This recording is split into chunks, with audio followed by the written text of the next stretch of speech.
Welcome, Robert. Thank you so much for joining us on this video, and congratulations again on winning the Young Professional mPact Spotlight Award. Congrats. That's amazing. Very honored. Thank you. Thank you. Absolutely, absolutely. Well deserved, and we'll get into it. I will go ahead and introduce myself, Ashley Yarbanek. I am the Director of Member Relations here with the MBA, and I also run our residential mPact Young Professionals Networking Group. Had over 70 nominations, so for us to select you as one of the five really puts into perspective and showcases how impressed we were with all of the pieces of leadership that you have within Southern Bancorp, as well as within your community as well. So congrats again, and I will hand it over to Adam to introduce himself.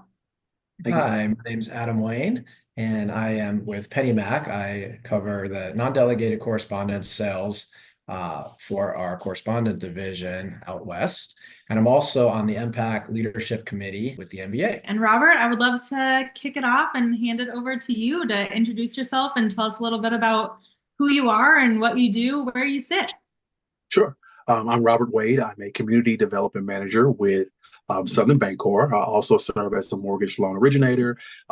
In my role as the CDM, I do oversee a team of originators, ensuring that they're in the community doing a lot of the same thing that I'm doing as well, monitoring their production and making sure that their loans are moving through the milestones as they should at all times, and just kind of keeping my finger on the pulse of what is happening in the industry. Can you tell us a little bit about where you or how you started, like how you even got into the industry? Sure. I believe, if I'm not mistaken, next year is my 10th year. I kind of fell into mortgage on accident.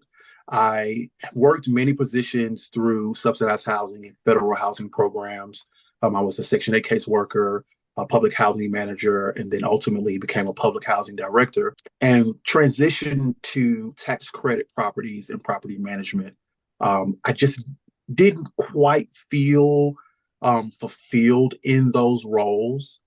There's a lot that comes with that. And I just ended up going to a home buyer seminar with a great friend of mine. And literally in the seminar, he kind of nudged me and was like, you should be doing this. And I literally got home. I applied that evening and received a call the very next day.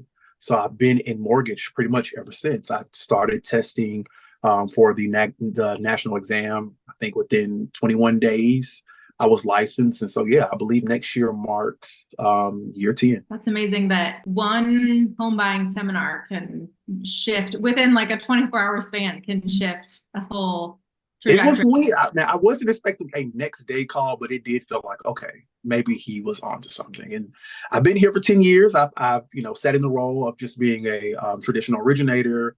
I've sat in the role of SVP of lending. And now I kind of have a hybrid where I'm doing a lot of different things and kind of juggling a lot of hats, but it's been very beneficial for myself and hopefully to, the families I serve and to the different communities that I represent. You noted in regards to serving homeownership and serving underserved communities, which that's a big drive with housing in general, the MBA and so forth. But that's something that you really focus on yourself, and then also with your company, with the bank, right, in regards to teaching loan officers. Can you just elaborate a little bit on what that means to you and how you teach that aspect of lending? Sure. I'll be honest. I mean, obviously, I grew up in a culture that I kind of had the best of both worlds in a good and in a bad way. We struggled growing up. However, with my paternal grandparents, they owned home, they owned properties, several, in fact. So I kind of always grew up with that knowledge of you can do this, you can see this, but that education piece wasn't quite there. Getting into mortgage, you still hear that, which is strange. We're in 2024, and to this day, I get leads and referrals from people that I just don't know where to start. I don't know what to do because that education, that information is not quite being passed down. So that has been a really big something that I've kind of taken on because one, we get people that close on homes all day long. And even still, you're not quite sure they know what they just did or how they did it. They're just going through the process.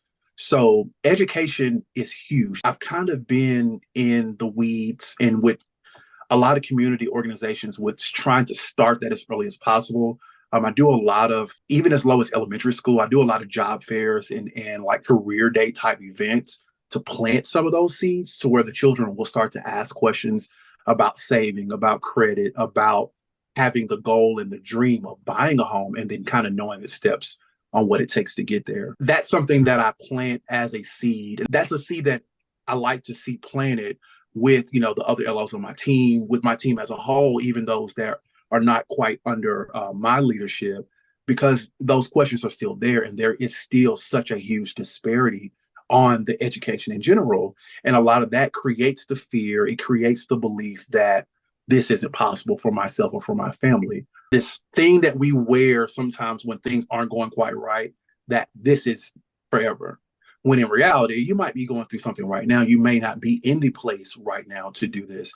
But with these few steps, planting these seeds, doing this, you can absolutely get to where you're seeking to go. So that's kind of my take on that. It is really, really great to be a member of a team that also believes that.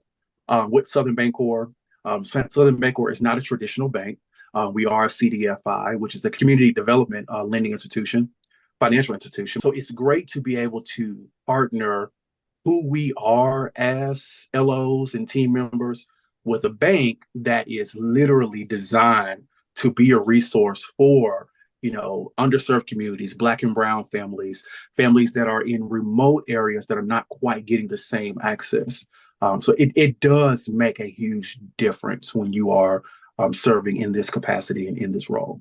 I think that's amazing. So one of the things that I wanted to mention, and it does touch on this a little bit, but I would love for you to expand on a little bit more of this, where it says on your nomination form, he coordinates our education resources with HUD-approved homebuyer counseling for the first-time homebuyers, first in the family homebuyers, as well as credit education, budgeting, and teaches the rules of engagement for responsible homeownership. And then it says you coach our new hires in specific education-based business development activities. If you could just expand a little bit on some of that, that would be great.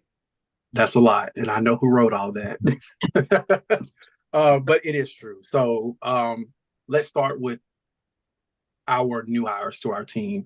It's very important for the vision of our team that everyone comes in and they feel that there are resources there to be successful. Because just like you said, you know, Freddie and Fannie, they can post the regulations on what you can do. But if you're not teaching it, if you're not showing application, then it goes nowhere.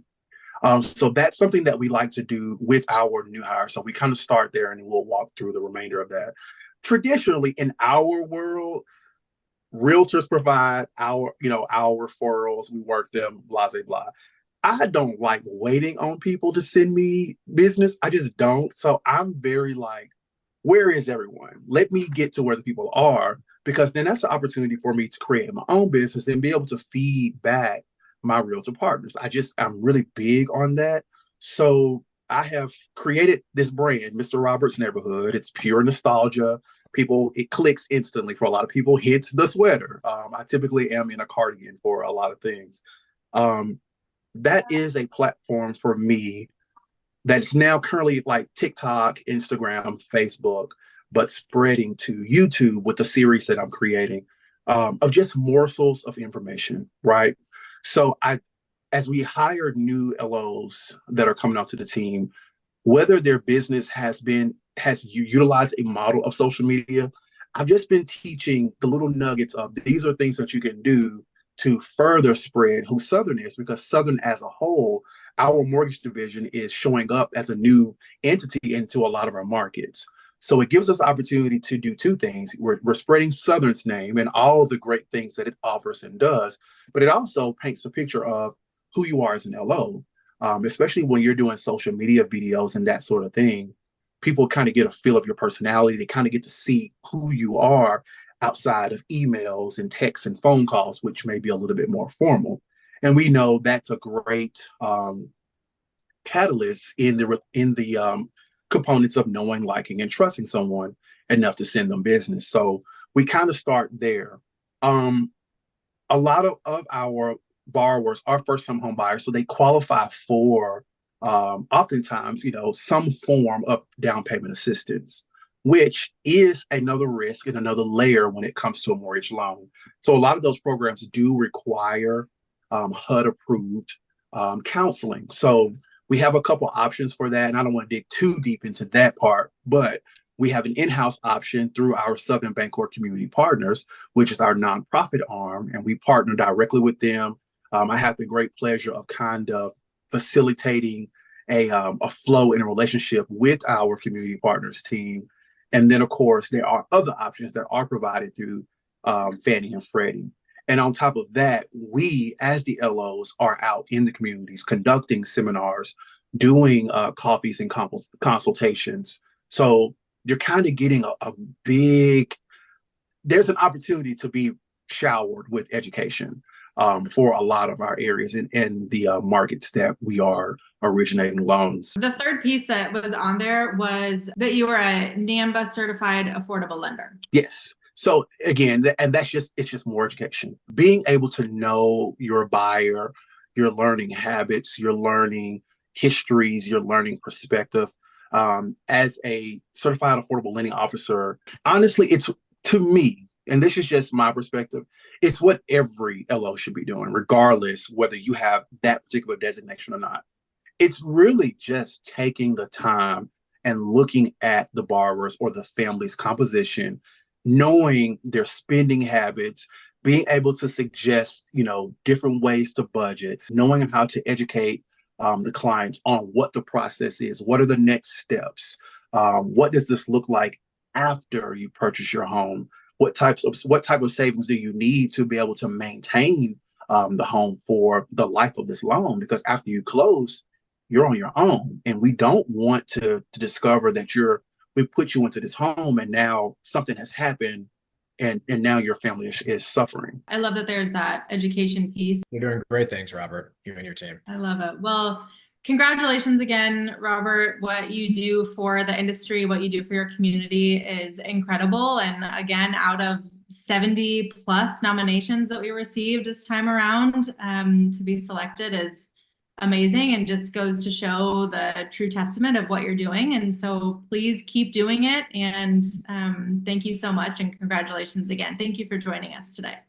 My pleasure. Thank you. Thank y'all for the honor again. I appreciate it.